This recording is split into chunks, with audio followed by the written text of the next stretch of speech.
I really do think that this type of a public-private model, as I've just described, may be the golden ticket for one of the more efficient and effective ways of getting customers served in a community. Welcome to another episode of the Community Broadband Bits podcast. I'm Christopher Mitchell at the Institute for Local Self-Reliance in St. Paul, Minnesota.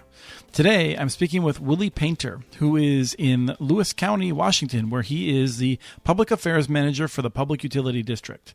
Welcome to the show. Thanks so much, Christopher. Happy to be here. Well, I'm thrilled to be talking to another public utility district. I've been tracking what a lot of them have been doing over the years, keeping a close eye as best we can on one of the states that has the most interesting public sector investments. But I think maybe we should start by just talking a little bit about Lewis County. I expect, like many others, you probably have more land than many of the eastern states and fewer people than some of their cities. Is that more or less accurate for Lewis County? It is indeed. In fact, I think we are the largest county in the state of Washington by geographic area. So Lewis County is comprised of 2,450 square miles, roughly. As of this last decennial census, there's about 75,000 people residing in Lewis County and approximately 30,000 households. Yes, so that's quite a low density, but I would guess that probably there's some population centers and things like that, and a lot of the county is uninhabited. Is that more or less accurate? Yeah, I mean, historically, our county has been known as a hub for the forest products industry, and so we have tremendous tracts of land that are essentially uninhabited and are managed forest land. So we do have a few key population centers in the western portion of our county, the cities of Centralia and Chehalis, and then to the eastern portion of our county, the city of Morton. But outside of that, the other communities are relatively small in size. And with where you are, I'm guessing you don't have any dams. As in hydroelectric dams? Right, yes. Oh, actually, we have quite a number of dams in Lewis County. There you go. There's my and Lewis County Public Utility District owns and operates one of those dams, and then a municipal utility to the north, Tacoma Public Utilities, owns and operates a few other dams in our county as well. Okay, so my question then was: so you do handle electricity then through your public utility district? Yeah, and in fact, that is really the line of business and the service to our customer owners that we're most known for. We were established by a vote of the people back in 1936 and have been an electric utility all that time. The broadband or telecom portion of our business is a relatively new thing for our utility. While we've had about 88 miles of dark fiber in the air for about the last 15, 20 years, most of that has been for helping us to more efficiently operate our electric utility. And with the pandemic and knowing the just significant degree of unserved folks in the community, we are making the transition as a utility to provisioning broadband infrastructure for the purpose of getting those unserved communities connected to high-speed internet. And were you considering those kinds of investments prior to the pandemic? So, if we go back in time 2 years ago, did you have a sense that this was a possibility for the public utility district to really focus on? Yeah, it was definitely there. It was kind of in a stasis of non-urgent awareness and planning. But when the pandemic hit, and schools were shutting down and businesses were forcing their workers to work from home, that, of course, shined the spotlight very intensely on the severity of broadband unserved communities in Lewis County, to the extent that really fired up the utility to engage in what I would consider to be a comprehensive planning effort. So chronologically, in early 2020, right as the pandemic hit, we launched a community-wide broadband survey that included a speed test component. It was very well responded to. Like 10% of our customer base took the survey, and as surveys go, that's a pretty high response rate. The speed test showed that 77.2% of respondents did not have broadband according to the FCC's definition of 25 down and 3 up. Furthermore, an astonishing 97% of respondents said that internet access they believed is an essential utility, which I think had they been asked that question well prior to the pandemic, that number probably would have been quite a bit lower. But the pandemic really, I think, was a moment of realization for folks that, wow, having access to internet is really a 21st century critical quality of life utility that we need to carry on with our lives. So following that survey, that really established where the need was, which was virtually everywhere throughout the county.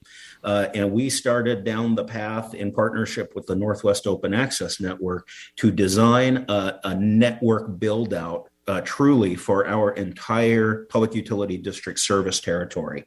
And so that process resulted in shovel-ready designs for what we ended up designing were 17 broadband service zones throughout the county, total of about 28,000 customer connections potentially, with a total estimated construction budget of $104 million. And so having those shovel-ready designs and estimates in hand by the second quarter of 2021, that has empowered our utility to be very competitive in going after state and federal grant dollars to help fund these construction deployments. It's particularly interesting to hear you say that. And when I look at what's been written about your approach, it does sound like you are very much emphasizing going after grants and things like that. And I just say that because in talking to some of the other public utility districts, some that have been around for longer, been doing this, they really eschew federal dollars. They don't want to be anywhere near them. And so I know that you've gone after state dollars and then also, looking at how to maximize federal dollars. And so it seems like you've developed a more comprehensive plan than we generally see, even in terms of making sure you're not missing any opportunities. Yeah, it's kind of akin to government jurisdictions that either plan reactively as opposed to proactively. And I guess we would consider our effort, knowing that so little infrastructure for broadband exists in Lewis County, this was an opportunity to master plan what broadband deployment could look like thoughtfully and strategically and cost effectively for our entire county before we were too far down the path of having done this community and this other community disparately, and then having to try to figure out how it all plays into the larger scope of a countywide plan. And so I guess perhaps, not so good that it took us a while to get to this point, but also I guess on the positive side, it's allowed us to really truly be proactive and comprehensive from a planning approach. Well, from what I see, I think you may beat many of the other folks to full passings, making sure that everyone has that access, because it certainly seems like you're moving along now, especially with the announcements in just the past few weeks. Do you want to share some of the good news that you've been able to announce recently? Yeah, so very, very exciting. So just this last week, we basically learned about roughly $13 million in combined grant awards. So from the Washington State Public Works Board, we were granted two separate projects, each in the amount of $4.7 million, so a combined $9.4 million to deploy broadband infrastructure to the communities of Vader, Elby, Mineral, and Ashford throughout our service territory. And then similarly, in the last week, we learned that we are also the recipient of a $3 million grant from the USDA as part of a $3.5 million project to deploy broadband from West Chehalis out to Adna and down through the Boissefer Valley. And then we have another $11 million requested to the Washington State Broadband Office that I think we'll learn about in the first part of January 2022. and then another about roughly $25 million of other grant proposals currently in development for future upcoming state and federal grant opportunities, including the USDA Reconnect program, which those in the industry know that is one of the larger broadband funding opportunities that exists. Yes, and I think you get extra points for being publicly owned in that at this point with the latest round now. We do.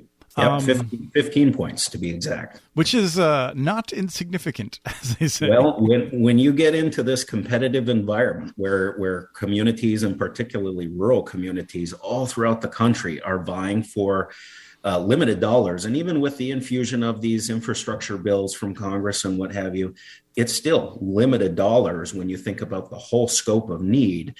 These are going to be very competitive processes. So you're absolutely right. Every point counts in these funding opportunities. With the change in legislation earlier this year, you now at the Public Utility District has the ability to offer retail services if it chose. But it doesn't seem like that has at all changed your favorite approach to moving forward. Yeah, that's an accurate statement. So more specifically, in May of this year, 2021, the Washington State Legislature passed two bills that provide public utility districts and port districts the ability to provide retail broadband services to both residential and commercial customers.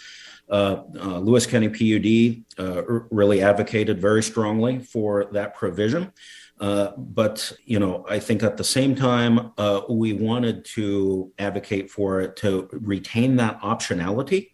But the practical path forward and the way that we've planned this network build out is actually through a public-private partnership where we will, through our shovel-ready plans, secure state and federal grant dollars, build the underlying infrastructure, so the middle, last mile, the fiber to the premises, as it were, and then through a partnership with private ISPs, they will actually be the ones that work directly to get the customer hooked up for our service. And so we think that leveraging the past experience and the skill set and the expertise that those ISPs have makes a lot of sense for how we're able to really effectively serve customers and also make sure that the PUD keeps the expertise in the arena that we have it, and that's in infrastructure, owning, maintaining, operating the infrastructure.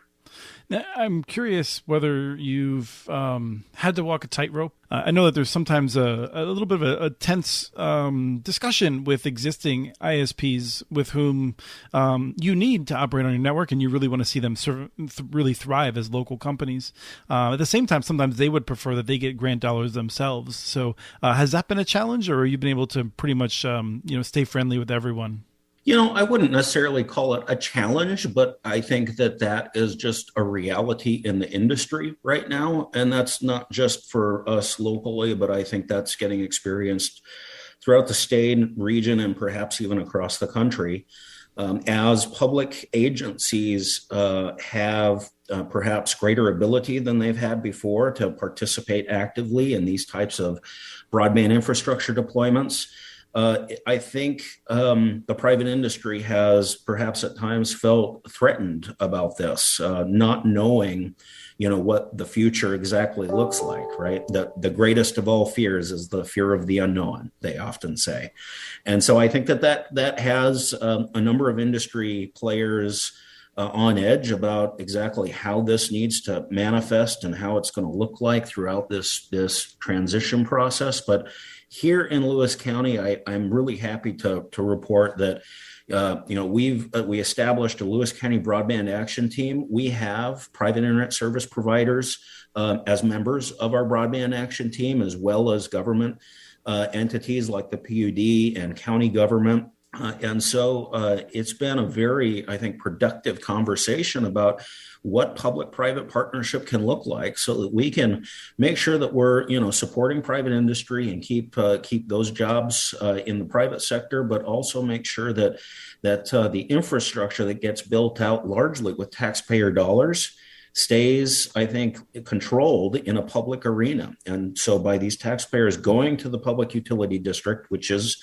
a local governmental entity, the infrastructure stays publicly owned And I guess additionally, in the form that we're putting it out there, it's also going to be open access so that multiple private ISPs are able to operate off of that infrastructure, which gives customers more choice, more pricing competition, perhaps better quality of customer service as a result of healthy competition on an open access network. And while it may be too early for me to say at this point, I really do think that this type of a public-private model, as I've just described, may be the golden ticket for one of the more efficient and effective ways of getting customers served in a community. Yet to be fully realized and understood, but we're very hopeful, and our partnerships with the private industry are positive. And you are already building, right? This is not hypothetical. You mentioned already that you had a whole bunch of fiber, likely connecting your substations, the dam, those sorts of things. But have you been able to connect our last mile users and residents at this point? Yeah, so part of the initial 88 miles that we already have deployed, we already have one ISP who has been providing end-use customer service through leased out strands of fiber on some of that infrastructure. And then with all of the network, the shovel-ready network designs that I spoke about that we kind of just completed in 2021, we haven't quite gotten shovels in the ground or fiber hung along power poles quite yet, just because we've been waiting to secure those state and federal grants. And now that we have award letters in our hand, that has started the clock to basically a roughly 18 to 24 month build timeline. And so what we've begun sharing with the affected customers is that service activation can occur approximately 2 years from now, which I know for a lot of folks still seems like a long ways out, but that's the nature of infrastructure. But overall, folks have been just overjoyed to know that broadband access is actually going to happen for them. And so I would just also offer that, the scope of the issue here in Lewis County is massive. Our estimated construction for a countywide build, as I mentioned, 104 million. We're taking a little bite out of that here initially, but the PUD and other partners still have a long ways to go to fully address the problem of how we get 100% of our Lewis County residents and businesses connected to high-speed service. A question that probably very few of those 29,000 households have, but people that I associate with always do is, have you gone with an active Ethernet kind of solution, or are you a passive optical network, what you're building out? Yeah, we're doing the latter. It's a PON network. Is that more uncommon, or is it growing in terms of NoaNet designing? Do you have a sense? Because I feel like the early NoaNet members were almost all Ethernet people, and I'm just sort of curious if there's like a switch in terms of how people are thinking about it, or any insight into that. Yeah, unfortunately, no insight from me. I as a public affairs manager for the utility, I often find myself in the position of helping to get the money. But in terms of some of the technical components of what the design is, I leave that to the engineers. And so a great question for them. But yeah. I wasn't sure if I was going to have a question you couldn't answer, because you've been rolling right through everything without even taking a hard breath. One of the things that I thought I saw was you're using some rescue plan dollars as well. Is that right? Technically, no, not yet. We have made a request to our local county government, which received ARPA, American Rescue Plan Act dollars as part of the allocation or distribution out to all counties throughout the country. And as you're probably aware, there's a carve out in some of those ARPA allocations that can go for water, sewer, and broadband projects. So we have been in conversations with our county about a possible allocation from the ARPA dollars they receive to help support these build outs. And those conversations are still ongoing.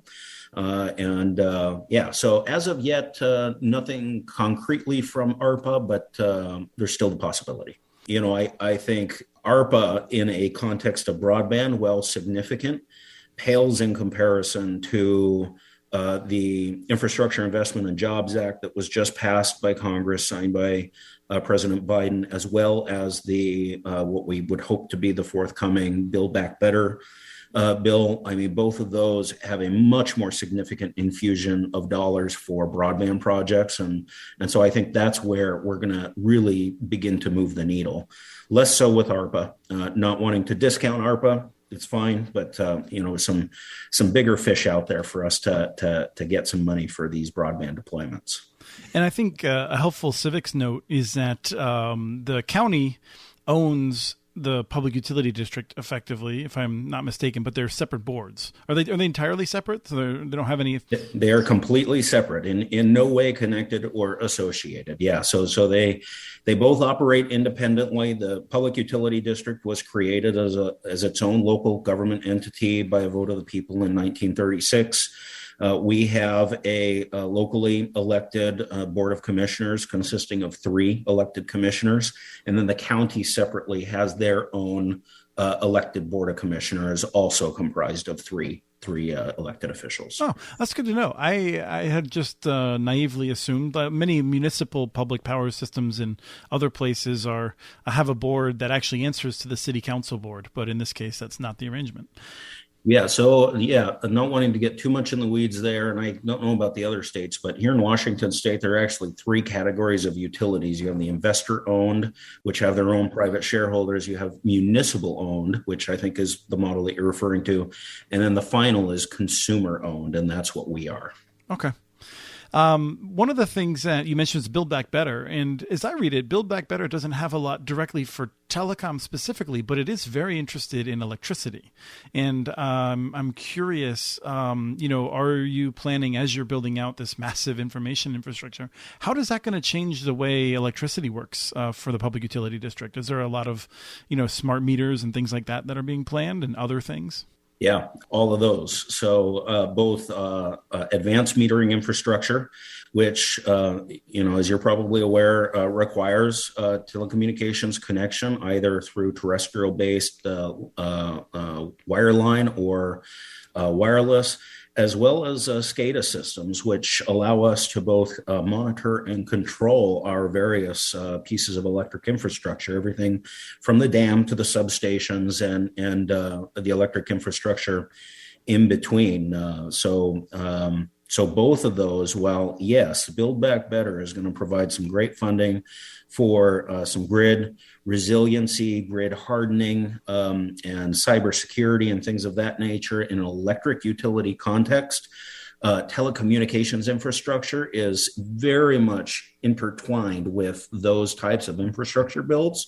And in some ways, that works hand in hand. So the telecommunication infrastructure that the electric utility needs can be leveraged to help support a consumer-based telecommunications build out, and vice versa. And so we're really trying to think also strategically about how to make sure that we're able to utilize those 2 modalities to ultimately support each other to the extent that they're able to as well. Are there people that still show up at the meeting and say, this is a disaster, we shouldn't be doing this? I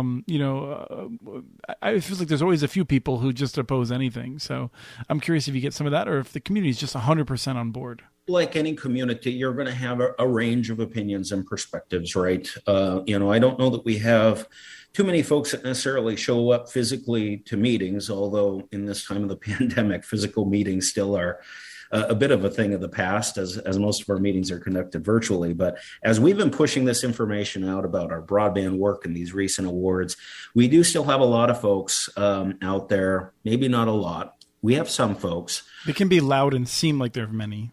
Yeah, right. But they share certain opinions or perspectives that fiber optic infrastructure is obsolete or is just as obsolete as copper-based infrastructure because Starlink is coming and satellite service is going to be able to serve everybody. And a number of other differing perspectives about types of technologies There's also some perspectives about whether or not public entities like the PUD should even be in the business of broadband deployment, and whether or not that should just remain in the private sector as it has, for the most part, traditionally been. We're navigating those. We're trying to educate our customers as much as we possibly can.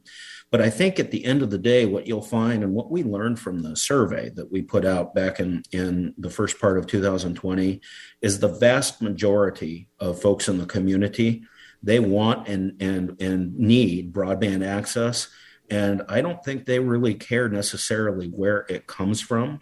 They just want it and want it now. And the utility district, because we already have a vast network of electric infrastructure, and as you're likely aware, fiber optics can often be hung aerially along power networks that we're able to, I think, play an important and additive role in getting broadband deployed to these areas. Now, we don't believe that we are the only or should be the only player in this arena. And as I mentioned before, I think that there is a place for several other different public entities to be engaged in this work, as well as the private industry, which has long been in the game and will continue to do so. I think the only thing that you didn't mention in terms of people's opinions is I want to see your face when I ask you this, but I'm going to guess there's some people who are worried you're going to make it too easy for people from California to keep moving up there.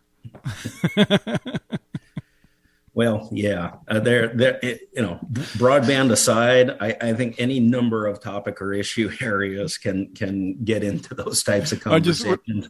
People in Idaho are very adamant that they do not want any more Californians coming. So, I think, and this is less Willie from the PUD speaking, and more just perhaps Willie him as a person speaking, right? So. The reality is Lewis County, as a rural county in Western Washington, has already been experiencing some pretty significant growth over the past few years. And I think just based upon knowledge of what kind of development plans are in place, both for commercial, industrial, as well as large tract residential, Lewis County is only expected to receive more growth. Broadband, of course, helps facilitate that in an age where employers offering the ability for folks to work from home where it makes sense, as long as they have sufficient connectivity, right? And that's just the reality. I don't necessarily think it's so much a function of California, but perhaps more locally, folks in the northern part of the Puget Sound area, like Seattle and Tacoma, the larger urban and dense areas. Folks are going to find the opportunity where they can come down here and be surrounded by beautiful, majestic landscapes, rural landscapes, and at the same time have the connectivity that allows them to engage in employment and or e-commerce and whatever they might need that connectivity for.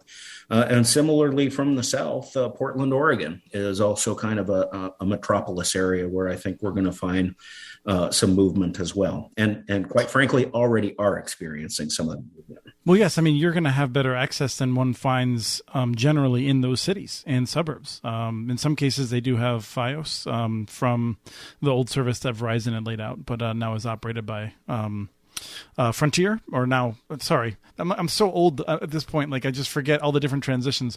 There's some company with a new name that's changed it 3 times in the past 6 years that is operating that fiber. At any rate, the point is that people sometimes assume the cities have it good. In many cases, you're going to have better connectivity than a lot of major urban areas. Willie, I really appreciate your time today. I appreciate you taking some of these curveballs in good stride. It's not often, I'm sure, you're talking about broadband and suddenly someone asks you to make fun of California. So I appreciate that.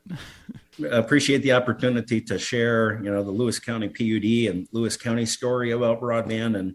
And I just encourage you to check back in with us and others here in the county, because I foresee some really great things happening in the broadband arena for the folks who call this place home. Yes, it's exciting that you're able to, you'll have some experience actually turning on people around the time that those IIJA dollars are probably hitting your bank accounts as well. So we'll look forward to checking back in with you. All right. Thanks so much, Christopher. Appreciate it. We have transcripts for this and other podcasts available at muninetworks.org podcast@muninetworks.org/broadbandbits.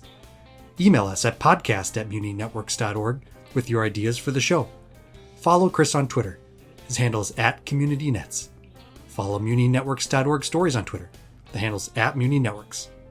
Subscribe to this and other podcasts from ILSR, including Building Local Power, Local Energy Rules, and the Composting for Community podcast. You can access them anywhere you get your podcasts. You can catch the latest important research from all of our initiatives if you subscribe to our monthly newsletter at ilsr.org. While you're there, please take a moment to donate. Your support in any amount keeps us going. Thank you to Arnie Hughesby for the song Warm Duck Shuffle, licensed through Creative Commons. This was the Community Broadband Bits podcast.